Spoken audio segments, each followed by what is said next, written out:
Spencer Scott Holmes. And I'm Ryan Dunnigan, and if you're looking at the thumbnail of this, like, what the fuck? They thought said they were doing the Metroid. Like, well, some shit kind of changed. for like those like two people out there who'd be like, dude, I was really fucking looking forward to that Metroid one. You never know. You never know. You might have somebody who's just like, you guys almost lost me. Then you saved it with just this Metroid. And what are you doing this next week? Fuck off. Yeah, fuck off. You're doing fucking Pokemon Adventures? What the fuck is this fucking bullshit? Well, it's like, well, that Pokemon DLC kind of came out, so it's like we're gonna get in the Pokemon mood instead. That's what we're going with. It was two things. We were kind of doing, I'm not sure we said it earlier, but we're kind of doing this month of Nintendo comics just to lead up to Isle of Armor, that Pokemon DLC. But the thing is, I remember reading like two different places that it came out on the 30th, and then you out of nowhere texted me saying, "Oh, dude, it came out today." I was like, "What?" I'm like, "Oh shit! All right, well." All right, let's keep more in the spirit. Let's actually jump over to that Pokemon comic we were talking about. And then we even flipped through that Metroid thing. And just to get, we can't say we actually read it. Can't give a real summary of it, but just looking at it, it looks like some dog shit. Well, I'm not going to say it looks like, it probably might be fun, but this is what I was guessing it is. I'm guessing it came out of a Koro comic in Japan. So it's just one of 35 comics that appears in each issue there and what have you. And, granted, it is a regular manga length. This is the thing. The Metroid part is probably fine. It's just, there was this weird, goofy Japanese kid that's hanging out with him the whole time, and you're like, who the fuck is this guy? Or hanging out with Samus the whole time. And you're like, the fuck is this kid doing here? I don't want to see this. I'm fucking here to see Samus's adventure. What's going on? I'm guessing that's a character in his own comic, and Samus, that was the thing, was that character.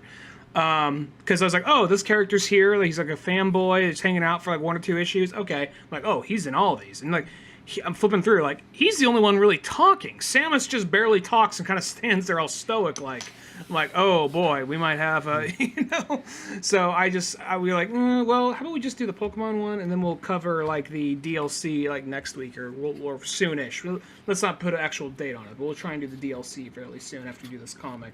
Yeah, exactly. Well, it's just one of those ones that, just it's Pokemon's here. I guess let's just go full on Pokemon. And, boy, am I glad we did this Pokemon Adventures thing. Because this is something that, I kind of always, kind of heard, in the background. And I don't think this came out, during, the golden age of American Pokemon. I want to say this got sort of translated a little bit later in life. Because there were, I look at this, I kind of go, there's no way this would have slipped by me in, 1998, 99, 2000, that time period. So I can say it was there as late as 99 or 2000 because I remember flipping through one at a Barnes & Noble.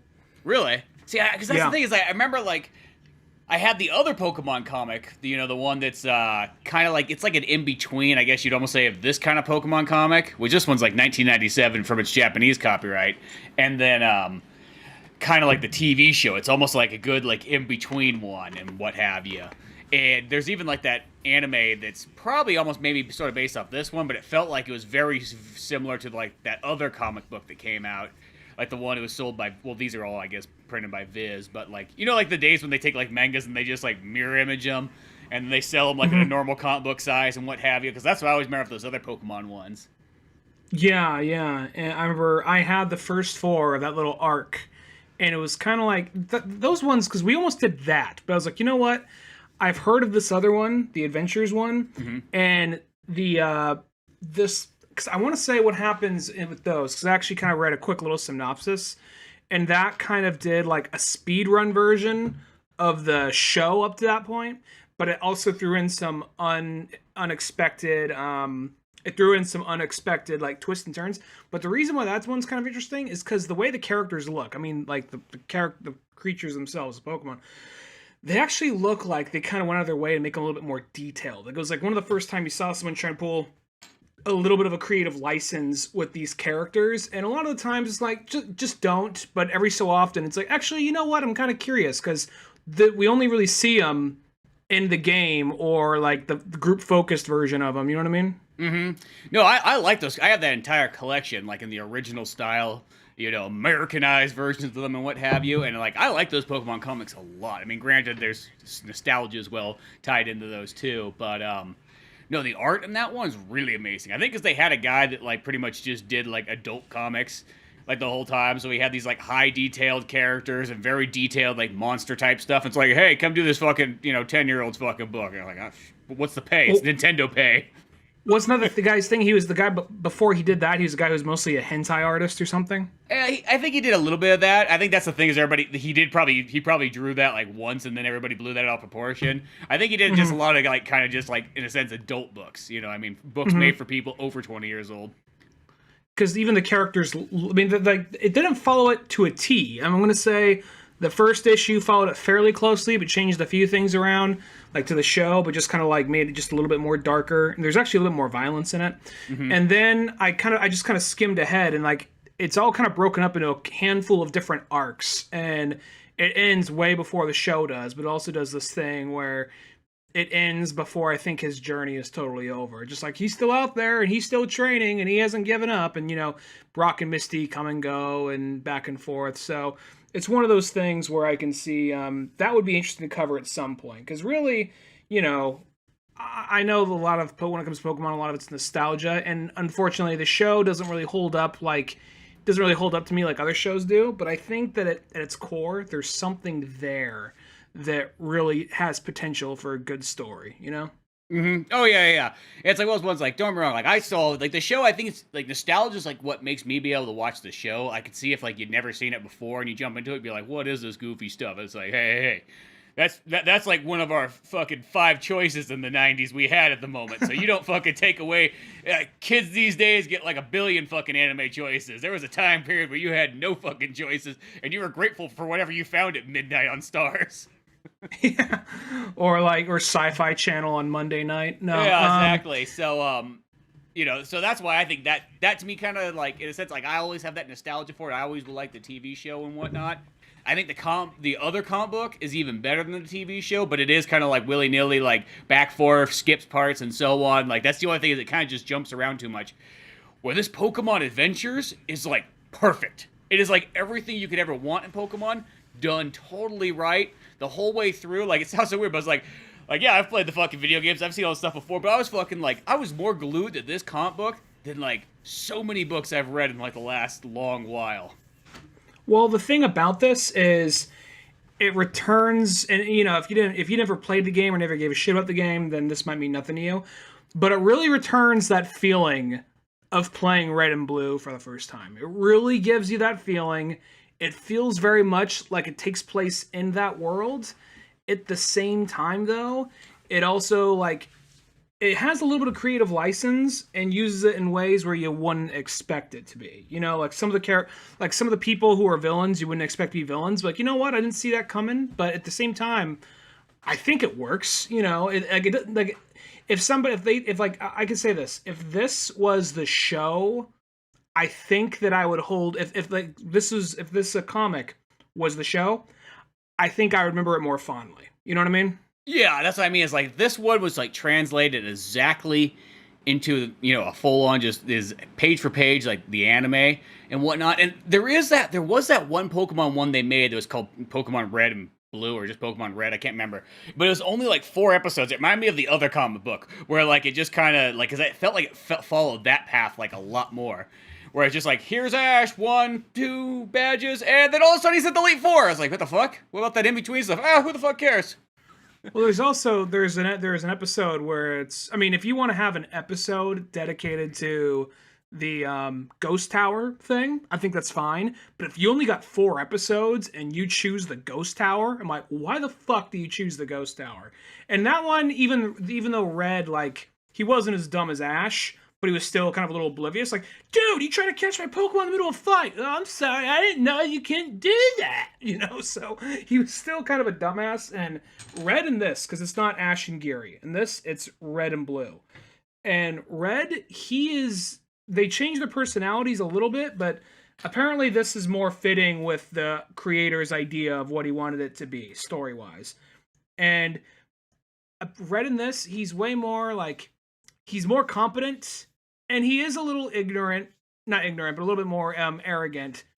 But at the same time, not so much so where he's always falling over head first. And he actually is a nice guy. You know what I mean? Ash was always nice, but he was just a fucking dumbass. And you just kind of You wanted him to do good, but just so the show could progress. Even as a kid, when that was my favorite show, I never liked Ash. I'm like, dude, just can we make can Brock be the main character? Can Misty be the main character? Shit. Well, I always felt like they made Ash the literally appeal to like the fucking that loser at school who like always fails at life. Fucking fails every test. Fucking fails at any sporting event. Fails at any video game played. You know what I mean? Like that was who their target audience is. You know like little Willy fuckface. Like yeah, that's who we're going for. You know what I mean? Like that kid that fucking somehow, some way has his shoes tied together as he comes to class. How the fuck did he ever make it like down the street already? You know what I mean? And not fucking notice. How did he get out of his own house and not know what? Like who is his mother and why does she not care? You know what I mean? Like that was totally who they're kind of making for. What I like about like Red in this one is that he's one of those ones like he's skilled, he's got confidence, he's willing to learn, but he still can make mistakes, but they never seem like stupid fucking retarded mistakes. They're just more like, oh shit, I just didn't know. And in a sense, it's almost like he's learning about the Pokemon world, though he still also has like a better grasp on it too at the same time. Like you feel like this is a guy who's gonna go to the fucking top. You know what I mean? It also has a little bit of this thing of like big fish in a small pond. Like he is like in his town, Palatown, he's the shit. Mm-hmm. Everyone like knows him. Like, oh, he's like the best trainer in town. Well, how many people are in town? Well, 6 people, you know. But that's okay, dude. He's the guy who he fucking banged Gary's sister. That's what made him so. Gary's sister. I'm wondering if she's gonna come into it. Cause I remember they made a little bit of a thing, like like you stay the fuck away from my sister. Like in the Don't you fucking take her town map. Yeah. That was the thing about that, and they never made a thing of that in the anime. And I want to say there's a quick little moment where he has with her in the other comic, but at the same time, they never really come back to that. But in this one, well, in the other comic book, they really focus on that. They're like, dude.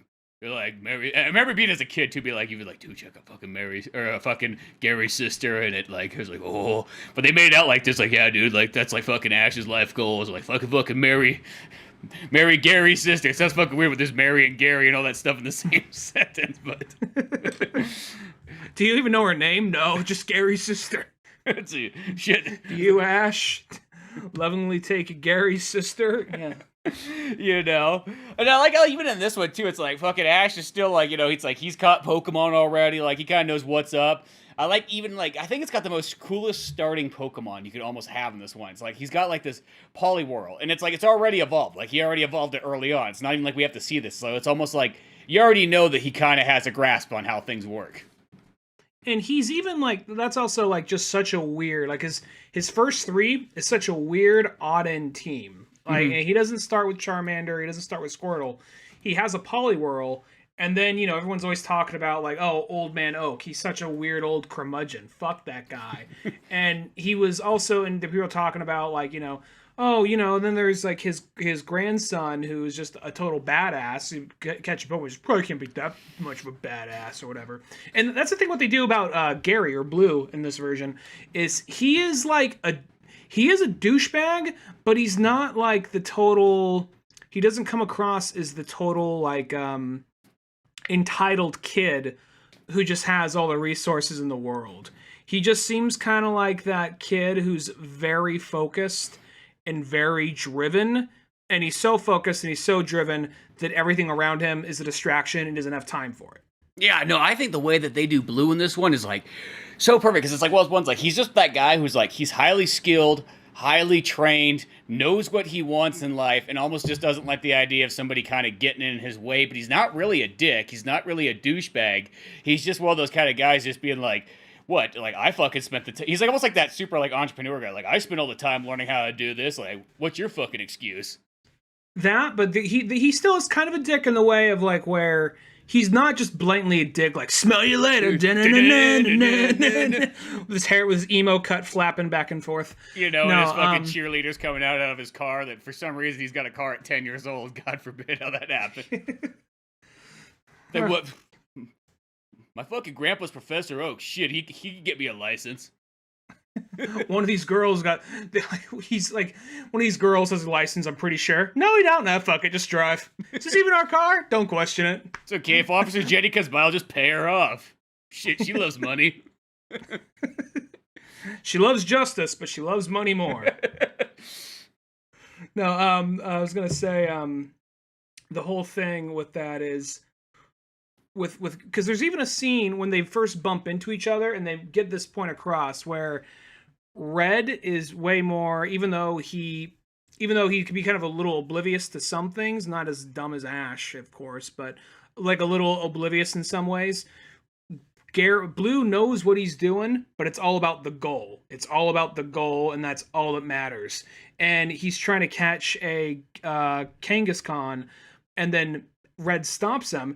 He's just like, "What are you doing? I almost had that thing." And then you see that like it was protecting its baby, and Red like gives it like a potion, lets it get out of there, and then he's like, "See, you almost killed its baby." And then he's like, "Well, it got in the way. Like, we get another baby. I don't care." Well, it's almost that kind of thing where it's like, in a sense, Blue is logic, and then Red is more like he does things by like emotion and feeling. You could almost sort of say, but not to a ridiculous level, not to a brain dead Ash level. No. Yeah, it's not that he's dumb, but he's just like Ash, or I guess Red has that kind of compassion that where Blue just kind of sees things as like almost like a business transaction. Yeah. And the way, I'm not sure what happens, I don't remember what happens first exactly, but essentially they both they bump into Team Rocket, and he's going off to train in the woods.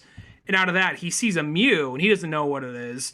And then Blue even loses to the Mew, and he's kind of like, whatever. He's not like angry at himself. He's like, I just wasn't trained enough. I underestimated my opponent or whatever.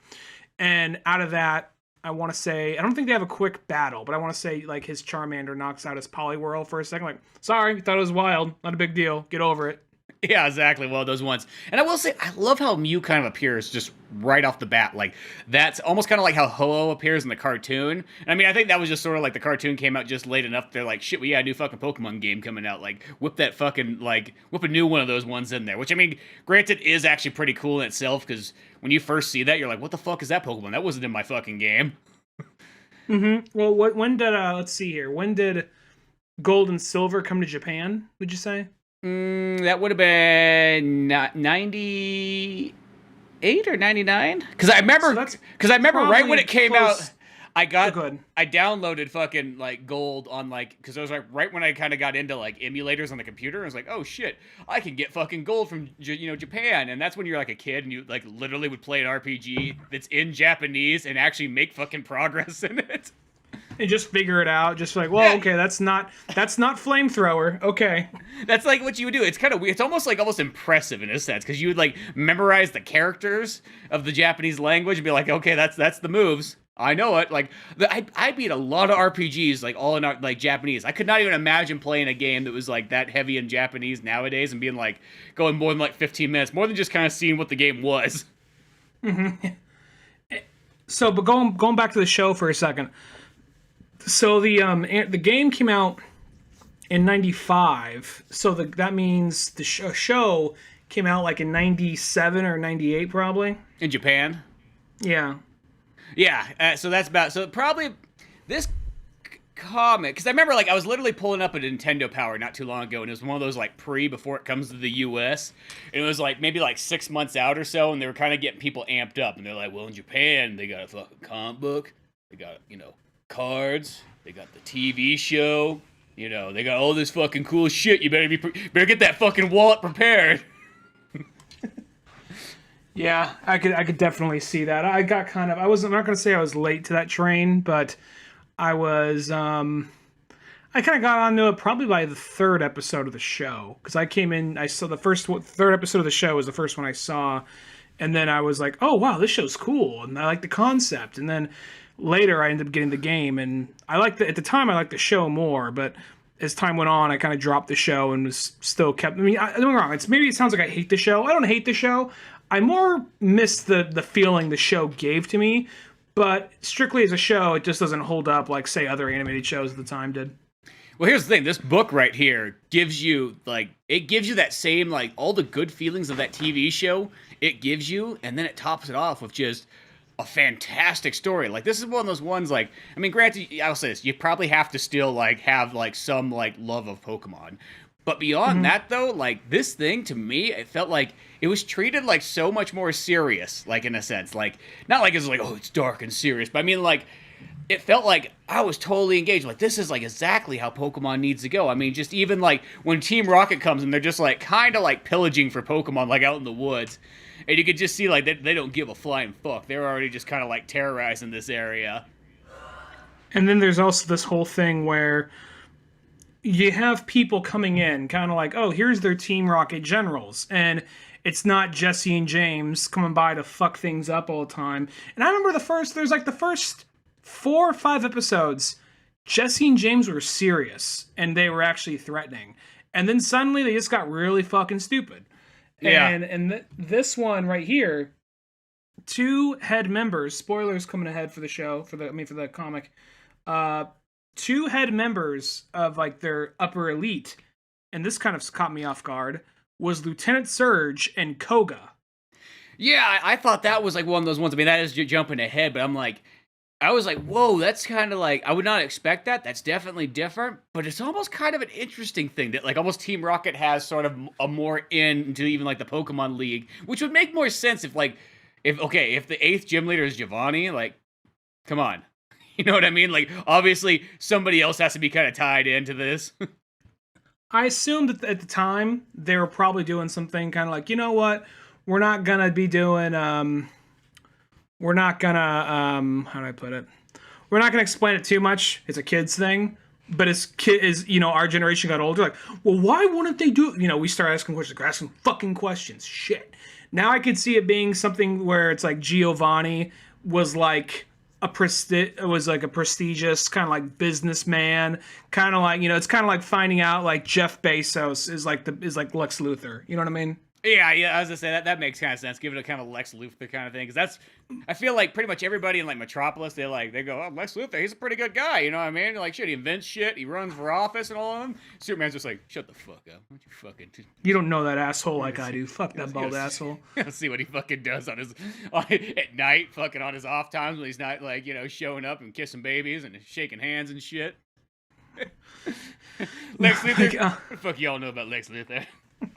I don't know shit. No, he was gonna.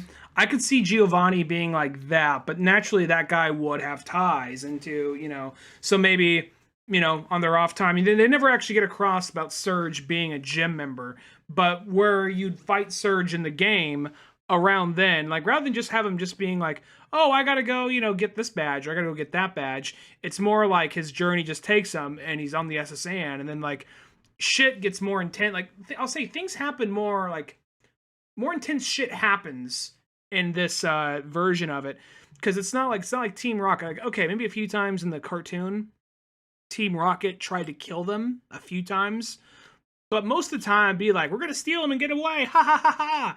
Where in this one, it's like, is that a kid? Fucking kill him. Yeah, even fucking Lieutenant Surge is like, okay, finish him up. They literally just chuck fucking Red's body over the ship, like, hopefully he'll fucking drown and we don't have to see this, no qualms, no, you know what I mean? Like, they literally were just gonna murder a fucking 10-year-old kid. There's, like, another scene where they're just like, where they're like, oh, what's that? Like, is that venom? Like, is that venom? Like, that's like acid. That's like fucking acid. It'll burn you alive. And just like, all right, Arbok, kill these kids. And, like, they're basically, like, I think it's kind of interesting because a lot of times they would never really acknowledge that kind of stuff in the games or even in the anime. It would just be something like, we'll just settle this with a Pokemon fight. But in this, it's like, when it's not like an actual official tournament or official match, that's where it gets brutal and they start trying to attack them, the other trainer with someone else's Pokemon, use them to make, like, guns, basically. Yeah, exactly. That's what I like. I feel like the stakes in this one are more, like, high and realistic and so on. But as we kind of even get on the story, like, this is another thing I like about it a lot too. It's like, after that encounter, if we go back in time, where when Red runs in the blue and whatnot, and he realizes that he's not good enough. He goes to seek out Professor Oak so he can become a better Pokemon master. He actually does the training and he puts the work in. I feel like that's the main thing that was always kind of missing from, like, Ash in the TV show, is he never a lot of time I mean, sometimes he put the work in, but he mostly put the wrong work in. It always felt like it. If he put the beat around the bush work in to get everything done, where in this one he's like, "Shit, I'm not. I need to get better. Like, you know what? This Professor Oak guy. I know everybody says he's kind of a loon, but I'm gonna go find out." And so he kind of like breaks into Professor Oak's. Larry just opens the door. He didn't really break in there, and it just looks like it's kind of been sort of abandoned. Everything's sort of covered and whatnot. Not really abandoned, but it just hasn't been there for a while. And then of course Professor Oak's like, "Yo, what the fuck you doing? You stealing my shit?" And then as fucking Red gets scared, he knocks over and all these Pokemon come flying out. And I just love how like a Pidgey just like flies out and just shits right in Professor Oak's face. That's something you would probably want to have at least in the American dub version. So yeah, the 4Kids version, he would like knock over like a whipped cream can or something on the Professor Oak's face, and they'd call it a donut. That's jelly. Why is it white? Don't fucking question it. TV entertainment for kids. Yeah, 4Kids entertainment.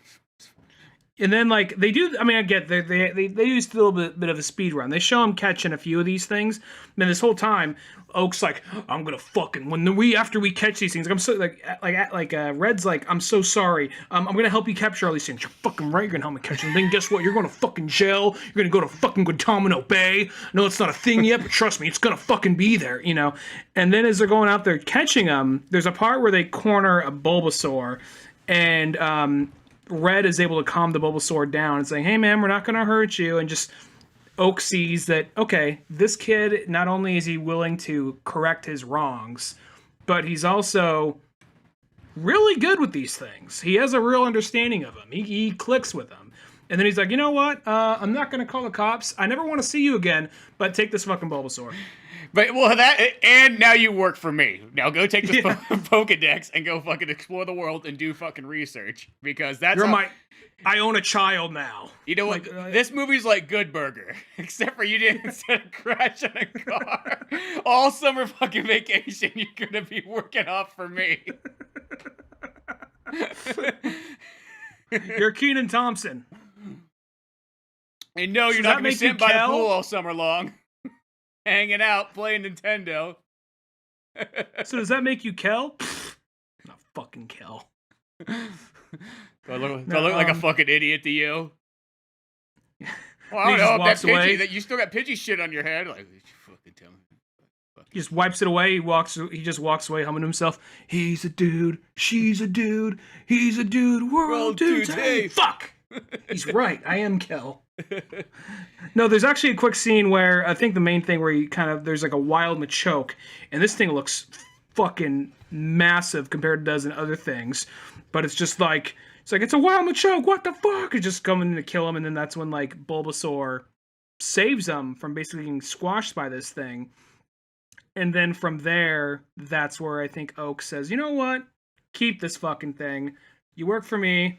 Oh, by the way, your rival is my grandson. You can knock the shit out of him. I fucking hate him. He's a little pretentious prick. Don't fuck my granddaughter, though. Don't you go anywhere near my granddaughter. If you ever lock eyes with her, I will fucking know. She's gonna want to hand out a map. You're not gonna take it. Is that understood? You don't fucking take a map from a girl now. Yeah. You don't know where that map's been. But she says she's just gonna try to help. No fucking map.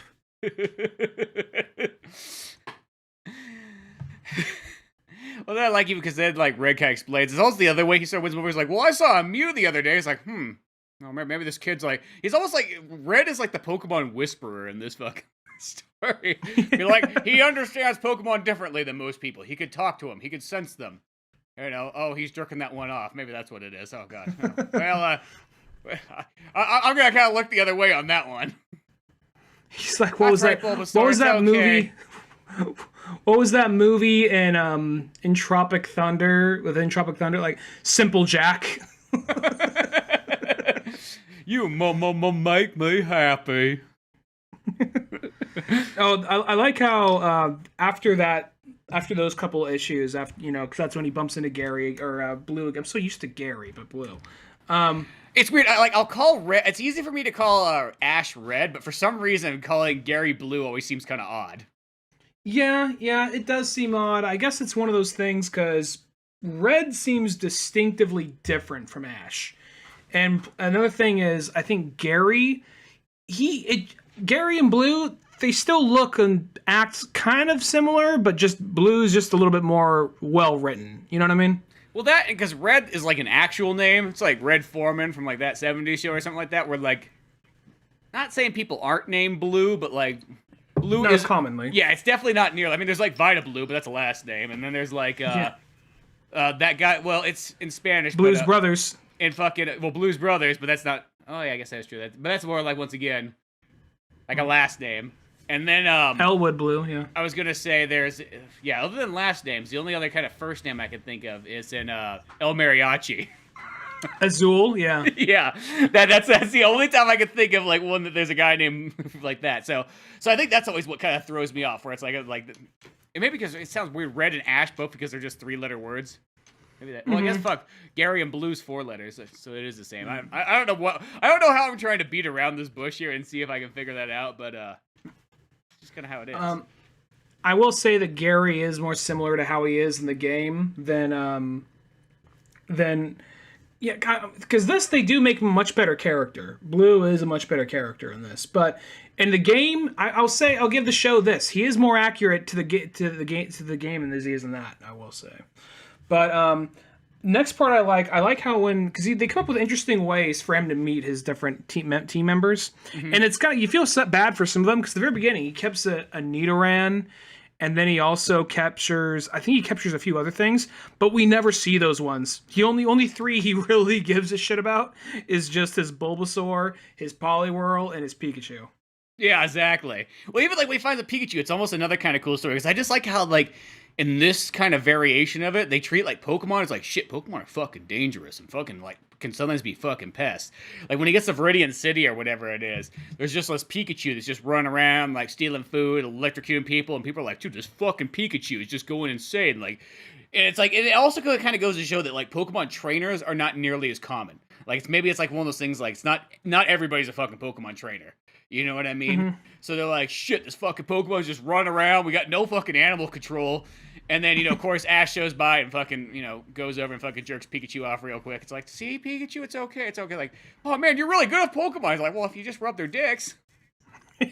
That's all it takes. That's all it takes. It just makes the same noise the machine at the Pokemon Center does. Yeah. But then he gets Pikachu. I love when he catches Pikachu. Pikachu's face is just, he's like, Pikachu, fucking... I like how Pikachu has, like, he's got sort of a different kind of attitude in this than he does, like, in the show. He's got, like, I don't fucking want to be here. Pikachu, shit, I was eating fucking apples and stealing shit from people that, like...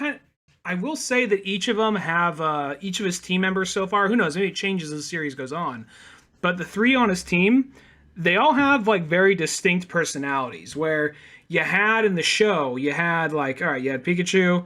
And then everything else, they all seem to have basically the same personality until, like, Charmander became Charmeleon, and he started acting like a dick. Yeah. Where this, it's... Yeah, where in this, Pikachu, he's kind of a dick, but deep down there, he can be nice, and he will do the right thing at the right time. Poliwhirl is basically...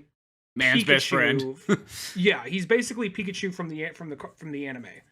And, Bulbasaur is actually way more timid. Bulbasaur is way more shy. So they do give like different personalities to each of them. And I like how after he captures this thing, the whole town's like, you're a fucking hero! Like, yeah, man, you fucking know it. But hey, where's Pewter City Gym at? And then, actually, they have a little training session with him, and he's having trouble connecting with Pikachu. And then from there, he's like, all right, well, whatever, I gotta go fight Brock. So when he goes, and I like how it's shirtless Brock from the game too. Well, that's my favorite part too. Is I love how all the characters are designed like the original look they have, because it's almost like those ones like the TV show kind of changes everything up. You almost think of that being the original look, but that's not.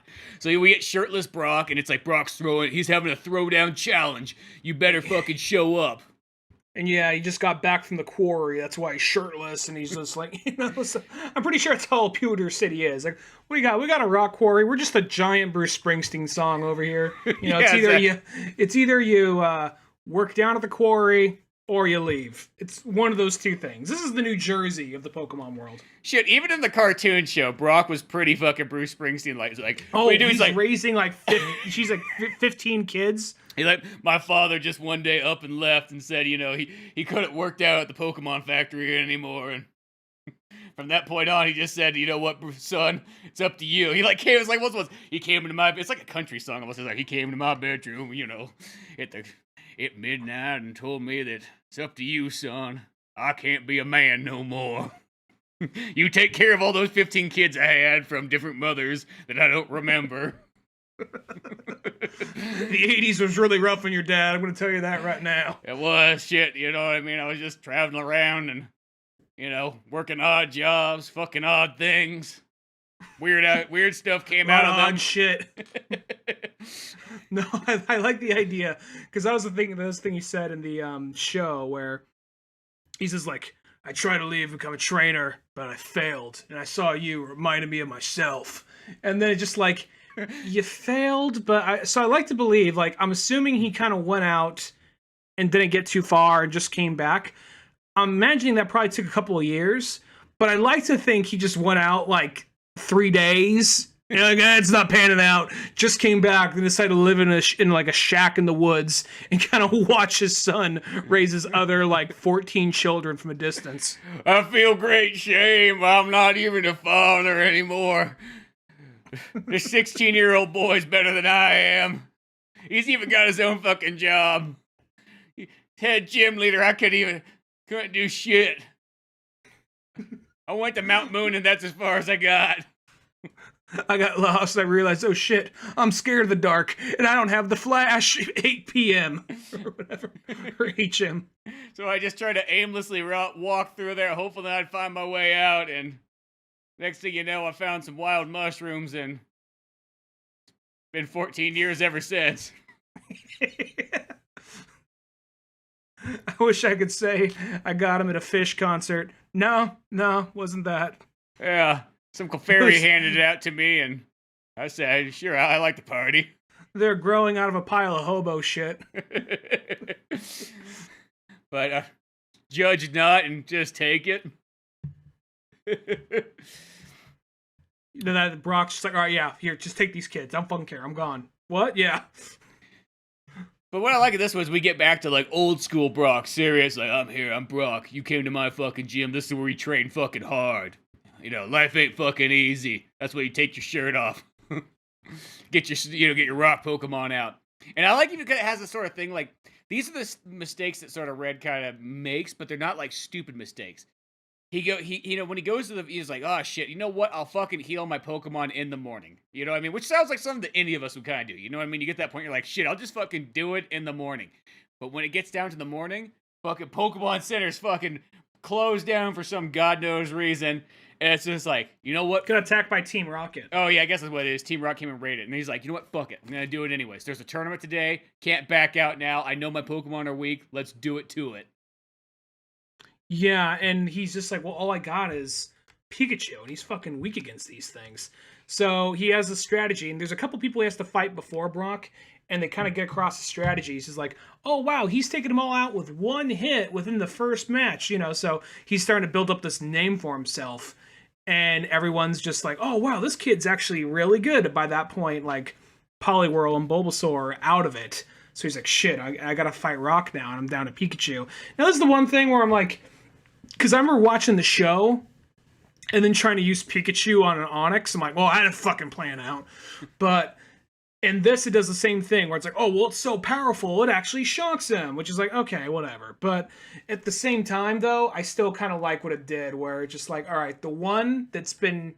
what ends up happening is at some point, Pikachu's just being a dick during the fight and refusing to fight him, and then Onix is coming for him, and like Red literally dives, jumps, and protects him, and from right there, Pikachu's like, oh, shit, oh, I guess he's not so bad. Yeah, it's almost like there's this like come around for Pikachu. He's just like, oh, whatever, fuck, man, this guy's not so bad. Man. Shit, he'll hand me some fucking donuts at some point, right? He's fucking like that dog from the Hanna-Barbera cartoons, Motley, where he's like, always muttering something like, you remember this motherfucker, you shit. Like, you saying something, Motley? Fucking bullshit, fucking. I will say, that stupid fucking Snipely Whiplash, stupid fucking conductor hat, fuck that asshole. It made me so happy that they put fucking Muttley in that new Scooby-Doo movie, because I did not expect that whatsoever. He is in it? Yeah, he's in it. Well, I know Whiplash is the villain, but, yeah. Or not Snidely Whiplash, because that's Dudley Do Right. Dick Dastardly. Yeah, they're practically the same guy. Because I even did that same thing when I was watching. Like, oh fuck, stuff. I'm like, oh wait a second, that's not it. It's, Dick Dastardly. They run together, you know. Yeah, they're just, you know. But so Pikachu finally decides like, whatever, Pikachu, and then fucking like takes out Onyx and whatnot, and they sort of get the badge. But like, it feels like more like a very earned way. It's just like. The odds were against... It was like a Rocky type win. You know what I mean? The odds were against him, but it wasn't like he found some, like, loophole. Like, the fucking sprinkler system went off or some cheat device. You know what I mean? Like, fucking... pretty much Ash in the fucking TV show is looking for the Game Shark cheats everywhere he goes. Well, he is. It's like, well, I don't know what I'm gonna... Oh, shit. A windmill. Cool. All right. Yeah, you know what I mean? Where this one, it's like, everything's about, like, fucking, like, trade. It's like, get harder, get stronger, come on. Like, literally, this is like, Red could be played by Stallone. If... I'm just a 10-year-old boy. He's like 56. What? Come on, Pikachu. Hey, come on, Pikachu. You say you just gotta get... You're my Pokemon now. You're in the fucking Pokemon Ball. I want you to try to get stronger. He has the fucking Rambo like First Blood meltdown at some point where it's just like, you don't know what I saw. They don't know what it was like in Viridian City. I went to the Pokemon War, and when I got back, nobody cared. Nobody. That's where, like, they gotta call in, like, Lieutenant Sarge or whatever, saying, like, Red, the war's over. The war's never over. They drew first blood. That's why he's up hanging out in the fucking caves later on with Mewtwo. It was me and Mewtwo, and that's what the war became. That's all I know. I'd watch that movie. Maybe this book will finally sort of really explain, like, what fucking made fucking Red crack and just fucking go out there and become that just wandering loner of, like, fucking out here. I've seen shit that no one else has seen. Why he doesn't talk no more? He just stands there on a mountaintop, just waiting. Well, apparently, just a fucking we'll have dead to read... corpse of, like, Mewtwo underneath him, like, what? Death? You don't know nothing about death. I fucking killed this Mewtwo, and then I fucked it. Just because I could. And yet, I didn't have to use the fucking Master Ball, because I'm not a fucking pussy. It's just like the Master Ball sitting there just broken in half. I broke it myself to prove something to myself. Not to you, not to her, to me. No fucking rare candies. Men don't eat candy. Yeah, we only eat protein and steak. You eat it raw, uncooked. That way it holds all its nutrients. I was gonna say about that. The series, now this is only the very first book. I don't know if this series is still going on, but as far as I know, it's Red going through the different games. I think it is, because when I was looking at them, like, on Comixology, is that there's, like, 22 or 24 volumes, and I almost want to say that, like, the last ones did say... I mean, maybe it's kind of close to him, but I almost want to say the last ones were either in, like, the Aloha area, or they were in... They were close to, like, one of the last couple games, let's just say that.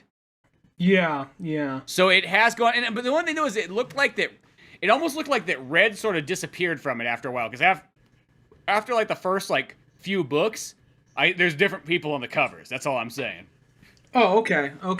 You know, well, and even like I saw the synopsis, because it looked like almost like, I guess you could say, like, our classic arc would be 1, 2, and 3, and it looked like by about 4 and 5, that's like when you start getting into like Gold and Silver or whatnot, and it starts changing into maybe other characters.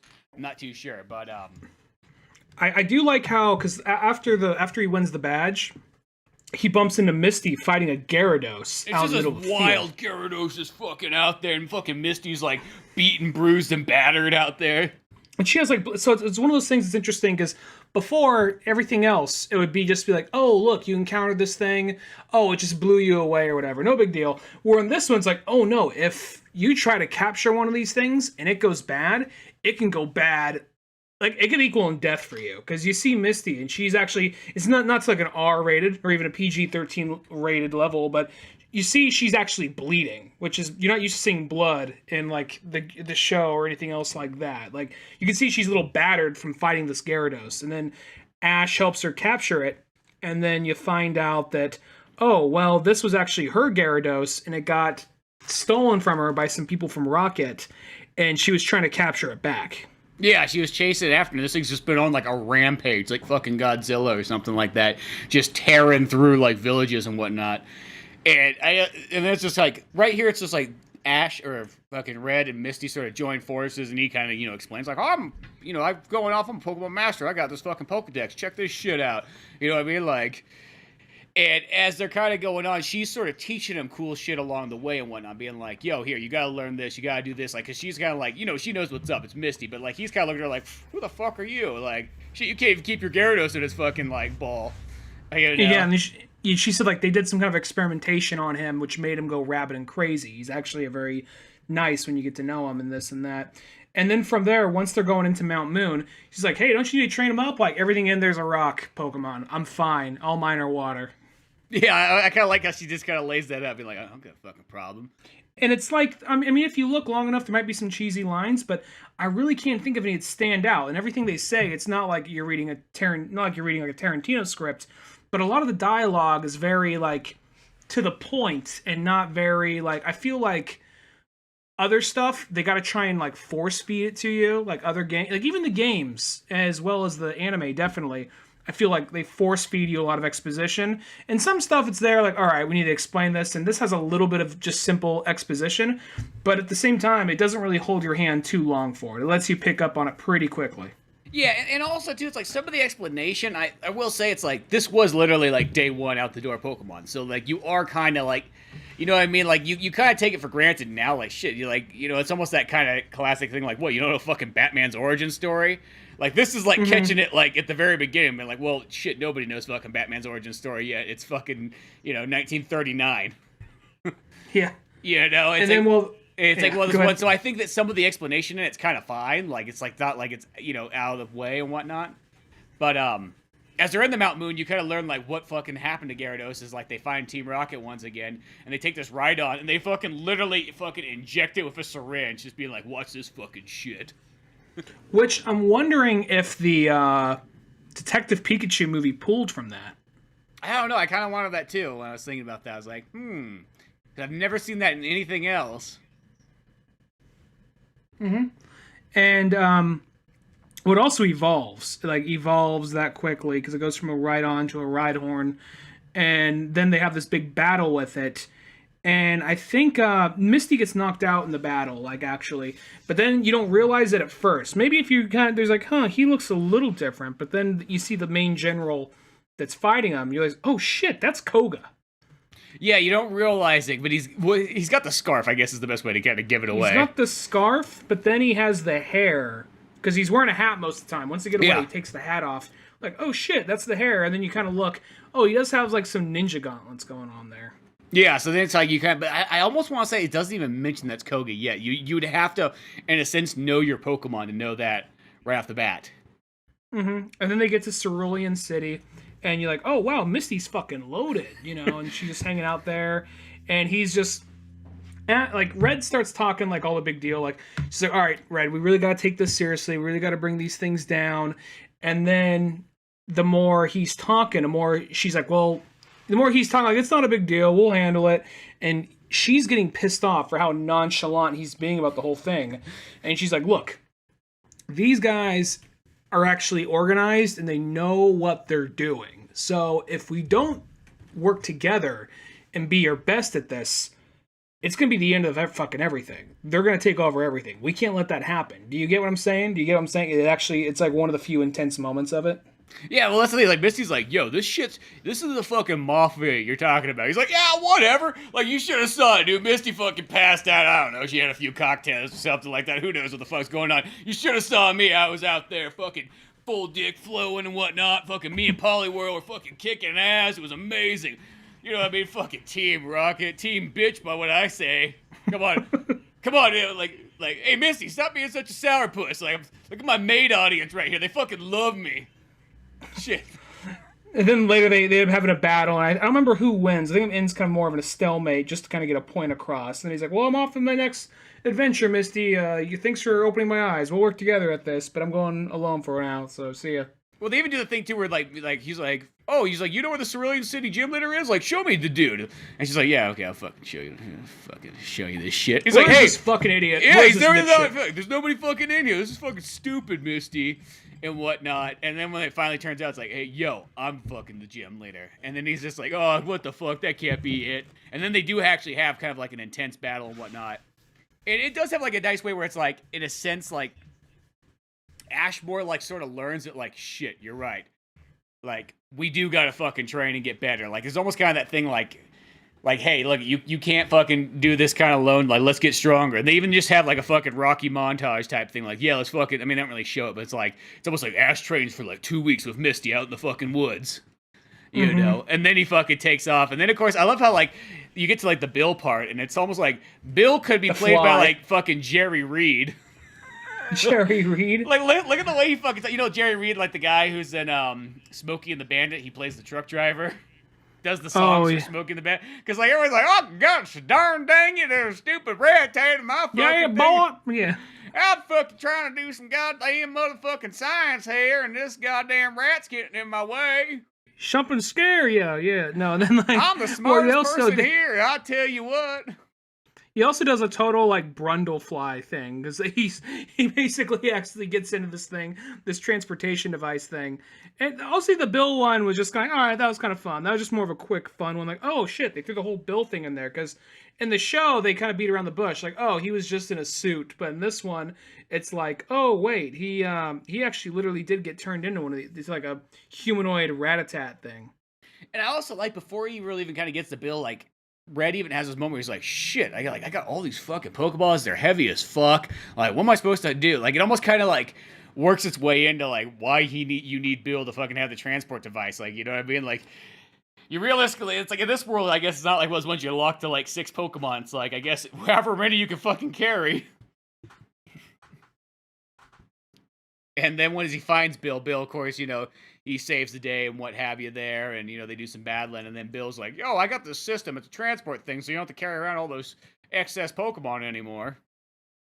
Well, I do like how when he's standing there, because he's basically has more than 6 by this point, but at the same time, the only 3 he ever uses so far is just Pikachu, Bulbasaur, and Poliwhirl. But I do like how when he's the Rattata for a second, and like a Fearow comes, he's just confused. Like, why does the thing have a human face? What's going on? All of a sudden, like a Fearow goes by, grabs him. He's like, "Help me, boy!" He just gets take off. He just stands there. Him and his other 3 Pokemon are just standing there like, "We should help him, right?" And they all just look at you like, I guess. Yeah, exactly. You know what I mean? It's like, oh, well, sure. That Rattata's fucking weird looking, but I guess, sure, go for it. And then that's where he like chars a Fearow, and I don't remember if he captures it or not. I think he captures it. Well, it has like a weird way because it fucking like dashes into like Poliwhirl, and Poliwhirl fucking stands up like a cross, and the Fearow just like stabs into him, and then it's like all of a sudden like Poliwhirl sort of disappears like fucking like Sub-Zero style, and then all of a sudden the Fearow is now frozen in like the Poliwhirl like shell or what have you that he left behind. I think he does capture it. I like how when he hands his shit over to Bill, he's like, "Oh, here's the first one you can take." All right, sees a Fearow. He's like, "Oh fuck!" He's like, "This thing trying to kill me, you son of a bitch!" Oh god, dang it! And then it's like now we get to like that SSN part where like we find fucking Lieutenant Surge. And I even like too because it's like Ash sort of just sneaks or like Red sneaks his way onto there and whatnot, just being like, "Yeah, I'm fucking kid. Let's see what fucking happens." And then all of a sudden, there comes, like, the creepy old Pokemon fan club guy who, like, literally tries to get fresh real quick with Ash. He's like, "Hey there, boy, you got a lot of balls on you. Let me get a cup of feel right there, Gump." Oh, by the way, how large is your throat? What? No, nothing. No, Never mind. Hey, I got a lot of people that are in, we call it the Pokemon fan club. We love 10-year-old trainers. Boy trainers, that is. No girls allowed. Just get into the van. Don't question it. Yeah, don't come on, son. I know you want to see it. And then they go to the Pokemon trading place. It's just a bunch of it's almost a bunch of like creeps. I mean, I know it's supposed to be just like people like, oh, we love Pokemon, but it's almost like, oh, we like the cute Pokemon that we can rub and play with and finger their buttholes. You know, I mean, it's not that weird, is it? I mean, look at they're nice and cute. If you bring a fucking evolved Charizard in here, get that shit out. I don't want to see that, but ooh, it can fight back. We don't want that. No. Yeah, we don't like it when they fight back. We like it when they're kind of vulnerable and afraid. And there's even the part gives me a sense of power. There's a part too where like Ash's like or Red's all like, well, shit, I guess I got to go to fucking SSA and stolen Pokemon and shit. 10-year-old boy needs to solve this mystery, and the old man's like, well, could you just leave Pikachu with us? You know, I want to cuddle with him naked, if that's okay. And Pikachu just says, looks like, Pikachu? Like, oh shit, don't you fucking dare leave me with this old man. Well, I like how they even have like a like tentacle porn joke in this, because there's a part where he's like, look, we made a local paper, and it just says like love it, like a diehard Pokemon fan like takes bath with Tentacool, like, okay, and just kind of hands it off to somebody else. And I love how Red even looks. He's got that very like the tear in the back or like the sweat drip, and when he's like, oh shit, what the fuck? What did I just walk into? Well, the whole time I was expecting that old man to be somebody, because just like, don't mind me wearing a black fedora, black suit, and what looks like a fake ass beard and aviator sunglasses in 90-degree weather. Yeah, exactly. In the fucking, you know, the summer town of like, you know, down here in Viridian City, just, you know, I mean, not Viridian City, what's that city called? Fuck. After Cerulean, I forget. I fucking just drew a blank totally on that one. Fucking. I can't remember past Cerulean. Cinnabar. I remember Cinnabar Island. I remember pretty much all of them. I just totally had a space out. Well, whatever. There's also another joke in there too, where they almost talk about like, fucking Rats has balls and whatnot, which is I thought was like, well, that's weird. I missed that one. Is what? Oh, here, and it goes like, there's a line here. It goes like, I swear, there's nothing more like gall darn stubborn than a Caterpie. Hee hee. And then it goes like, well, at least they don't have hairy balls like my Rattata. Hee hee. Do they really say that in there somewhere? They do. It's on page 136. Wait, what? Vermilion City. There we go. I knew it fucking. How did that one get 136? You said 136. Well, it's like, how'd that get by me? All right, let's see here. Those spheres you're wearing might be those be Pokeballs. How about this? But there.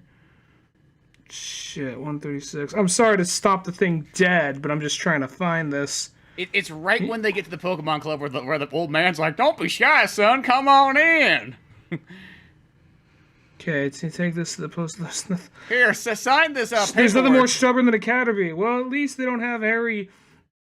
Oh my god! How the fuck did that get by me? I saw it the first time around. I was like, Jesus Christ, this Pokemon Club. I don't fucking trust these people here. How the fuck is that in like a G-rated book? Holy shit. Just the old man just be like, hey, it's just, you know, it's just people well, at least like they don't have hairy balls like my Rattata.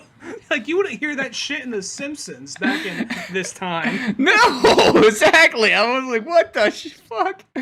Just to add creepiness to this fucking Pokemon Club. And then, of course, Red leaves Ash. I mean, or leaves Pikachu there, though he definitely kind of has that look like, I don't know, like that. I don't know if I'm seeing you again. I'm sorry. You know, even like... Poliwhirl is like turning back, looking like, I'm sorry, bro. Sorry, you're a Mary Elizabeth Winstead in Death Proof. Sorry. Somebody has to be left behind with these fucks. And then he goes to the SSN, like, all right, well, maybe I can go in there, because, like, somebody's stealing our Pokemon, you know, and then he's like, yeah, it's like, where's my little Abra, you know? Which really sounds like somebody was fucking liberating these Pokemon, being like fucking Lieutenant Drew's like, did you see that? The fucking, they call it a Pokemon Club, but they're just fucking little innocent Pokemon that can't fight back. They're just taking goddamn advantage of them. That creepy old man is the R. Kelly of Pokemon. It's like, I'm Lieutenant Surge is goddamn here to liberate Pokemon. I ain't fuck. And if I have to do it through Team Rocket, so fucking be it.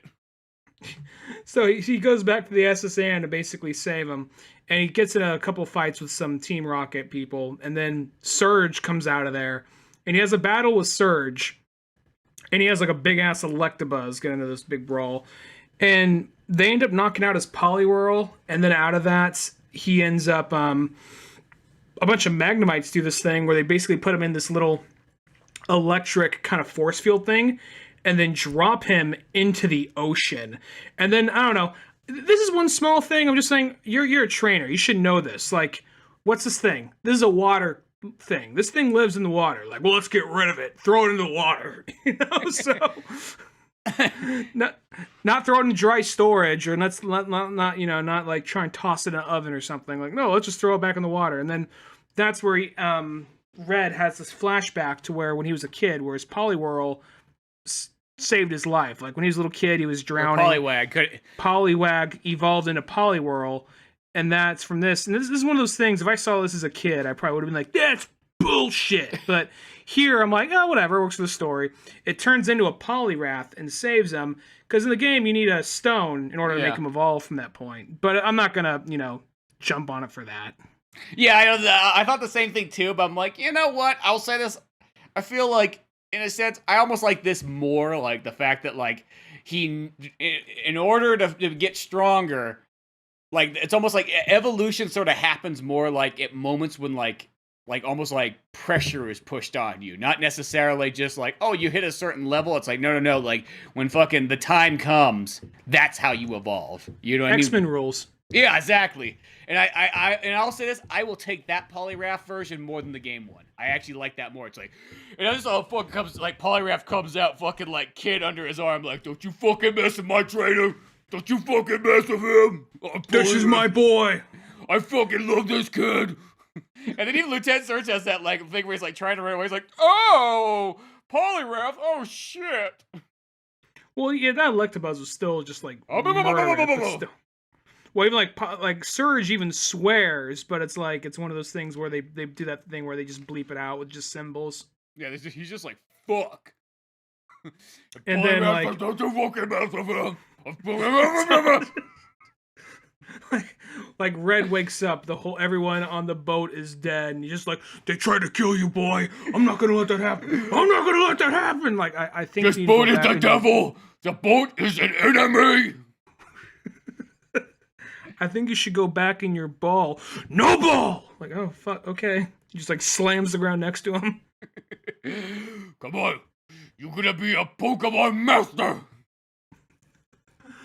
Like, it's just full on, just like murderous rage all the time. Like, it just always has that constant scowl. Yeah, exactly. So it gets the police coming, and then of course all the fucking Pokemon, you know, which really, I don't think this Pokemon Club, I do not think we should be allowing them to have these Pokemon. I mean, obviously that Executor really looks fucking happy to be with that guy, but that he got Stockholmed. Yeah, you know what I mean? That's beyond the point. You know what I mean? Well, I mean, maybe it's that Weedle is probably too stupid to know better. Yeah, well, that's, I think it's like, that's how the Pokemon fan club is. It's like, well, you keep them young and dumb, and it's okay. And that's where it comes out as his Abra comes out. It's like, it's Alakazam. Just like it, like the stress of all the shit it was going through made it evolve to like one of the strongest things in Generation 1. Just like, says it's not the same. What did you do to it? Like, it's not cute anymore. How am I supposed to? I can't fondle it now. Its whiskers are longer than mine. Take it back. Take it back. I only got an Alakazam. I only like young boys. He looks older than my grandfather. Yeah, no, since I was once, I like Alakazam's just like, oh, fucking take me away. Shoot me fucking now. He just doesn't like Red. Like, I like how he just looks so unresponsive to everything. He just, what the fuck's wrong with it? He just look at it, just like no expression. Red stand next to him with his hands behind his head, like, oh fuck. And Alakazam just has the single sweat drop, like looking straight ahead, like, I don't know these people. Take me with you. Yeah, you know what? Just let's go. Let's get the fuck out of here. There's a bike race down the fucking street. Let's just get on it.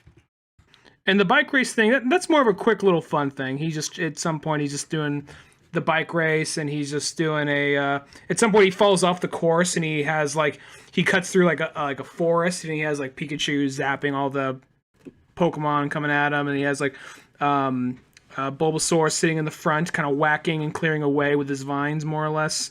Yeah, and then Poliwhirl makes like an ice bridge and whatnot for him to kind of like, in a sense, like win his way to victory. Of course, they find a Snorlax and whatnot. And it's like the whole point. It's like, oh, the Snorlax is blocking the fucking like thing. He's like, well, why don't you fucking catch it? It's like, shit, you don't think I'd fucking try that already? Like, what? We look like fucking idiots to you? Like, well, yeah, look the way you're fucking dressed.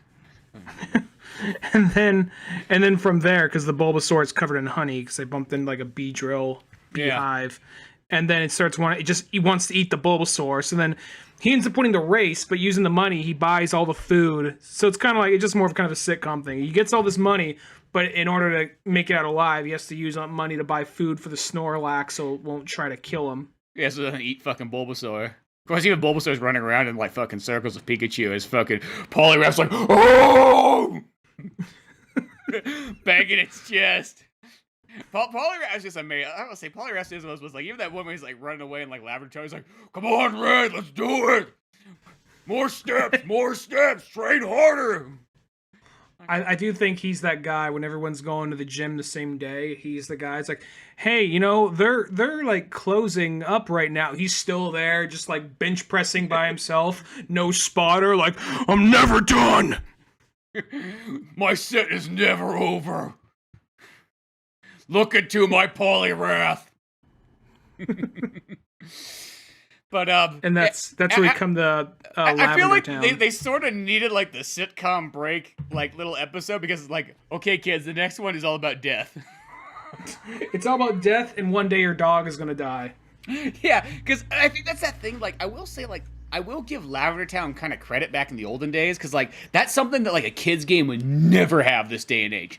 Not one, but you would never have it where you go to a fucking cemetery of all these dead Pokemon. Because I think that was supposed to be these cute, cuddly creatures. Yeah, I think that was literally supposed to be that thing being like, yo, fucking 10-year-olds, shit happens, death's gonna happen, your fucking dog's gonna die. You know what?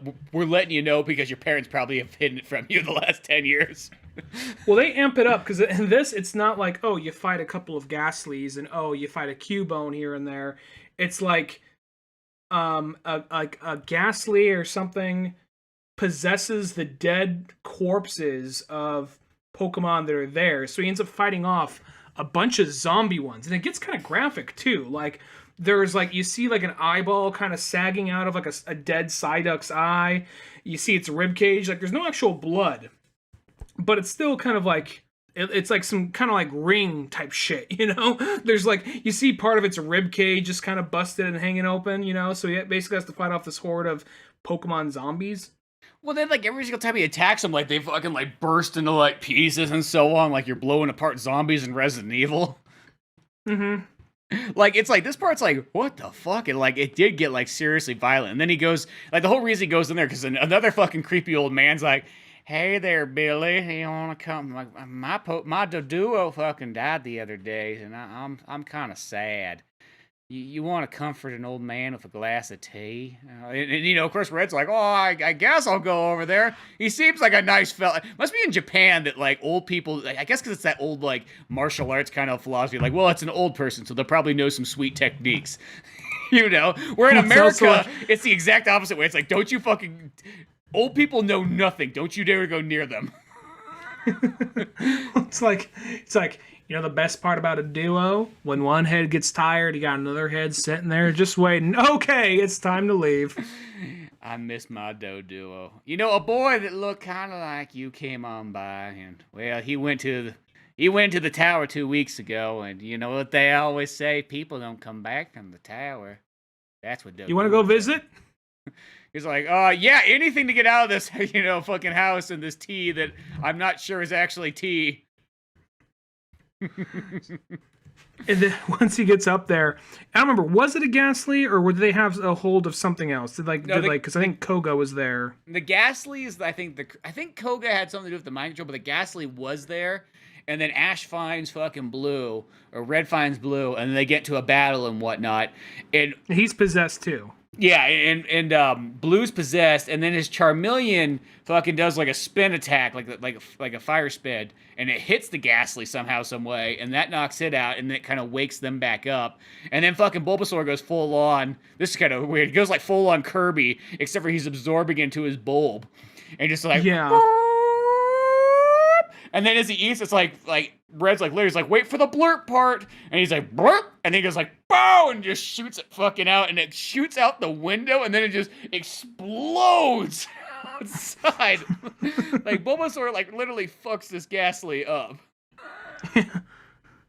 Well, then because I think Koga was controlling that Ghastly or something like that. I think that's what it was, and then from there he also they used like a. The Arbok was dead. Wasn't that Arbok that came? Was that a zombified Arbok, or was that a living Arbok that came at him just spitting acid everywhere? Because it's the Arbok comes spitting acid, and then fucking Bulbasaur or whatever fucking slices, or maybe is it Bulbasaur or Charmeleon? Charmeleon. Literally just slices its fucking like head off, and like fucking blood and guts goes like everywhere. And it's just one of those ones where it's just like, oh, Jesus Christ. And then it falls on the ground like, fucking just looks like a hunk of meat just fucking bleeding out and whatnot. I think that was the zombie one. I think it was a zombie too, but like I almost want to say it was still like Koga's, but maybe it was... It almost looks like a normal one. When I'm flipping through it again, looks like a normal one, but I think in there they say it's a zombie one at some point. Because then there's that Psyduck again that's just like fucking got bones sticking out and like decomposing and just falling to pieces. Like it's pretty impressive how violent this comic is. Like at this part, at least. Yeah, and I think that's meant to be acid, not guts. But still, it's still shocking to kind of see that in a comic like this. And then Ash, this is one of those things because this is a common thing with all these Nintendo comics. It's like they save the day. Like, all right, well, see you next week. Like, wait, what? And that's the end of it. Because he gets out like, hey, you saved the day. Oh, thank you, man. Cool.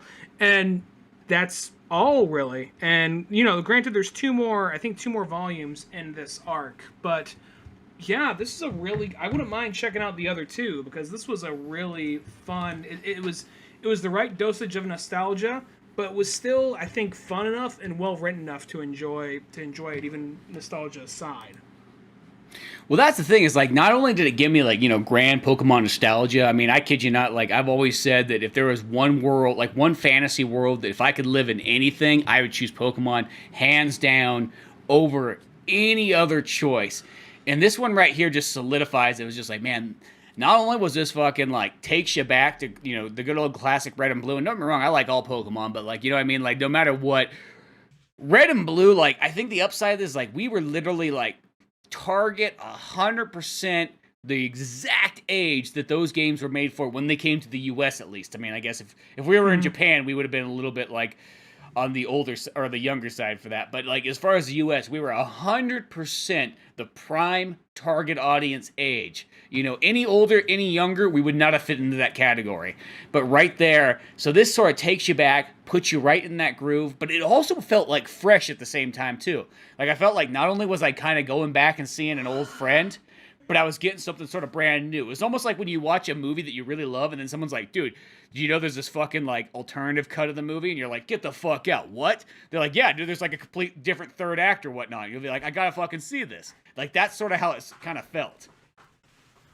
Now I don't want this to be taken as a slight against it, but not that there's a whole lot for it to work against, but as far as like, stories or other media, I think based on the game, I think this is definitely the best one.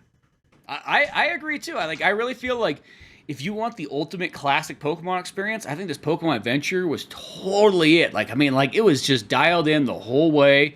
Never felt like it really took too much extra liberties. Even, I mean, there's things that are different, but like they all kind of work. Like this is one of those ones if I knew we weren't doing a podcast on it, I probably would have sat there and just continuously bought these books and kept reading them. Like that's how good it was. Yeah, I have an intention at least finish off the Red and Blue arc. I at least intend to go that. I never finished Gold and Silver. Maybe I'll check those ones out too. But Red and Blue though, I'm definitely gonna finish this arc because I definitely enjoyed it. Yeah, I mean, like, granted, like, yeah, I've played them all as far as games kind of go, but, like, it is one of those ones, like, I would love to see, yeah, 2, and I think 2 and 3 at least would continue the Red and Blue section, and that, Yeah, as I said, I was impressed the whole way. I thought everything about it was great. Like, I just thought, like, it didn't feel like I was reading kind of like a kitty thing. Because, that's always kind of the downfall is you go back to sometimes certain cartoons or something that you liked as a kid. And, you go back to them and you're like, some of them just don't hold up the same way. Even sometimes really good, like ones you still kind of enjoy. Almost after a couple of episodes, you're like, I got my fill. This thing did not feel like this. This was like all fucking good the whole way through. Totally psyched about fucking Pokemon. Can't wait to see more of this. Once again, it just puts me in a super Pokemon mood. Makes me like not only playing, like the fucking Pokemon, Shield and Sword, like with their new expansions, but like it literally makes me like go like, I don't know, it might be time to go back and play another round of Red and Blue or something like that. I mean, granted, I know just like it was only like a year ago or so that we had the Yellow remake, but the same time, it's like, I don't know, fucking, you can always bust out like Red and Blue, or even bust out the Gold and Silver, or not the Gold and Silver, but the Game Boy Advance remakes too. We have choices. This also goes back to that point of like, when you go back and play the originals, there's a little bit of this point of like the world was still new, so they didn't have everything laid out. And I think I'm going to steal a line from you. Even though I like the new game, part of it feels like, oh, I'm going out and collecting stuffed animals, and there seems to be this thing like, oh yeah, we all like them. They're all these fun, playful things, and they just want to have a fun, playful fight, and then if I don't capture, I don't capture them, whatever, no big deal. Where this one, it feels a little bit more like there's danger out there. You know what I mean? Like, it's one of those things like, you like it has potential to be your best friend. It also has potential to rip your throat out. So, and it's never going to go that distance because it's, a PG book. But, aside from talking about like, well, my Rattata has hairy balls, which is something I never thought I'd see in this. But I can't believe I missed that somehow. But regardless of that, this is one of those things where this is definitely, it's kind of the version of it I like. This is kind of like returns that feeling because because the thing is the anime kind of went on to, I guess, determine what a lot of it would be, even if it's separate or something from the actual game.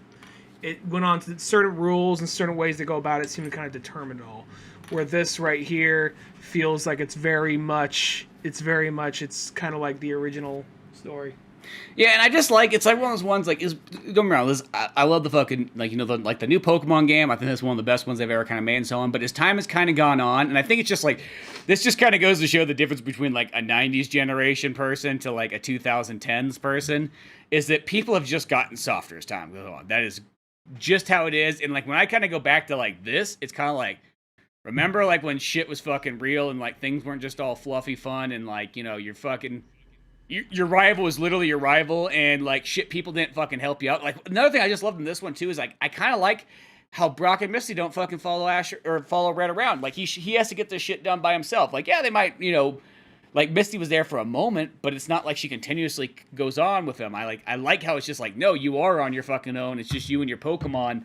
Like, there's these sort of like, in a sense, they almost nowadays, it sounds weird, you would never think of it, but it's like they're almost like old world like philosophies and views. That like we're just so used to like the cushiony like setup environment that we live in nowadays, where like everything has to be soft, safe, and like non-threatening and whatnot. And I miss the days of like, in a sense, danger and not everybody's a good person, and you got to fucking keep like one eye open as you fucking sleep, kind of like idea. There's something to be said about that, and that's Pokemon Adventures takes me back. This sounds so weird. It feels like an old man. Like, it takes me back to the days of World War II. Takes you back to Nam. A slow zoom in on your face. You're hearing like House of the Rising Sun. Like, is you like, I remember Viridian City. Yeah, exactly. Just like, or like that shot of like Apocalypse Now at the very beginning of like, this is the end. Fucking bombs blowing up and fire and shit over the jungles. Somewhere in the background, you see in the background, you hear like. Just like Pokemon sounds, but not like the modern Pokemon sounds. You just hear like the old-fashioned like those kind, where they all sound more like monsters than they do like actual like they're not just saying their name.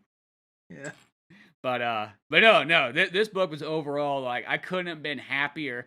And it's one of these things where it's like these are those kind of things that sometimes I think about and go like, man, if I would have had this like fucking in like the golden era of Pokemon and whatnot, like man, that would have been so cool. But like at the same time, I'm glad I actually found it much later in life, because here's the thing. You find like some of these things later in life, it's like it takes you back. It's like one of those ones, like this one almost like works in its favor, where when I do it now, it's like, oh, I almost feel like this is perfect. It's even better for me to see it now, because not only do I like have this like love of Pokemon over 20 plus years, sounds fucking weird to say that, but love of Pokemon over 20 years, now I can kind of have this, and it takes me almost back to like, hey, remember 1998? Let's go back to 1998 when everything was better and things were amazing and there was nothing wrong. Star Fox 64. Yeah. You know, it's like one of my favorite jokes I always like to say is I always go like, I look at 4th grade like the best times ever. It was literally a time period where there was absolutely no problems. It was all good. It was N64, Pokemon, fucking golden age of fucking anime coming to the U.S. Like, what was there to complain about? You know what I mean? We had nothing to fucking complain about. It was amazing. And Pokemon Adventures takes me back there. I can't say enough good things about this story. Yeah, I'm going to definitely check out volumes, however long the red and blue art goes. I'm definitely going to check those out. But, yeah, we'll continue some more Pokemon fun as the shows go on, but beyond all that good stuff, make sure you check out oldmanorange.com for more podcasts, comic books like Pizza Boyz, that's Pizza Boyz with a Z, meaning that also Pizza Boyz issue 10 is pretty darn close to being done. I already finished the inking. I've pretty much have it just about edited and dialed in. It's only about a week or two away from coming on out. So look forward to that soon. You can always check out the older issues. Got Pizza Boyz issue 9. Laser Tag meets Vietnam. Come on, it's right up the alley of this Pokemon story. But go there, check out that, see all our old stuff. Till then, I'm Spencer Scott Holmes. And I'm Ryan Dunnigan. We'll see you some other time. Later, folks. Thanks again for listening to the Old Man Orange podcast. Sure, check out oldmanorange.com for more podcasts, cartoons, music, animation, and a whole lot more. We also have the Old Man Orange blog going with all kinds of fun stuff. If you easily want to support the show, use one of our Amazon links either on the website or in the description of the podcast below. Rate, review, and subscribe to the show either on Podbean, iTunes, Spotify, YouTube, Newgrounds, or anywhere else that you seem to get this podcast from. Grab the sitcom-styled comic book Pizza Boyz on either Comics Central, Comixology, or Amazon. Want more podcasts? Check out the Indie Comics Club over at Comics Central. I also got a workout website called Thor's Hidden Gym, filled with fitness tips and tricks, videos, and a whole lot more fun stuff in the calisthenics world. Talk to us on Twitter at Spencer S. Holmes and Dunnigan Ryan. Like our Facebook pages of Old Man Orange Productions and Pizza Boyz Comic. Thanks again, we're out of here.